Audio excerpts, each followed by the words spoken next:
Lent is one of the most important times of the year for many Christians, particularly those within the Anglican, Catholic and Orthodox traditions. But in this fast-moving, ever-changing world, it's easy to forget its origins. So a long time ago, in the Bible, you'd see if someone became a Christian, they were baptised there and then on the spot. But the church started getting a bit more organised as time went by, and many baptisms took place on Easter Day. And the weeks leading up to Easter Day were a time of teaching and repentance and reflection before people got baptised.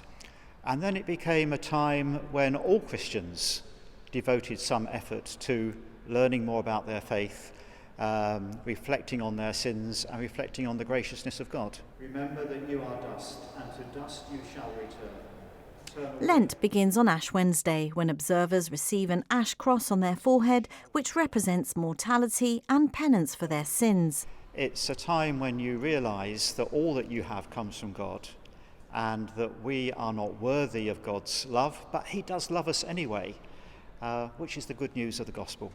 So ashes are a sign of desolation. You know, if a book is completely burnt, it's only ash. If a house is completely burnt, it's only ash. So the ashes remind us that we have nothing to offer.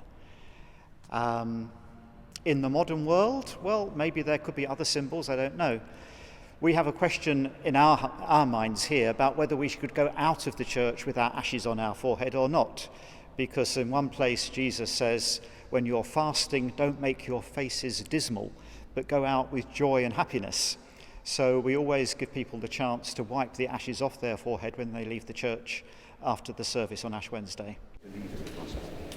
Traditionally, you burn last year's crosses, but in fact, palm crosses do not burn easily, and you have to cut them up small and add something like methylated spirits or white spirit to get them going, and then you get quite lumpy ashes.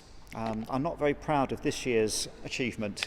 They're a bit granular, but that's what we do.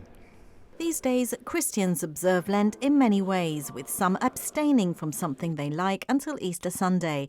But giving these up doesn't necessarily mean not giving. Well, if you're giving something up, then you're either taking something on or giving something away. If you've chosen to give up alcohol for Lent, for example, then the money that you save can be given to a good charitable cause. During the 46 days of Lent, there are 40 fasting days. So is it okay to break the fast on Sundays? So that's up to each individual's conscience. If you decide at the beginning of Lent that you're not going to drink alcohol or eat chocolate or whatever, you could make the decision that Sundays will be your day off, and that will be a day of extra rejoicing. While some go to church all year round, attendance is notably higher on days like these, as Christians seek renewal and introspection. But whether you're religious or not, taking on an extra challenge or giving up something you like for Lent could have enormous spiritual and physical benefits. Plus, it does make those Easter Sunday chocolate eggs seem all the more appealing.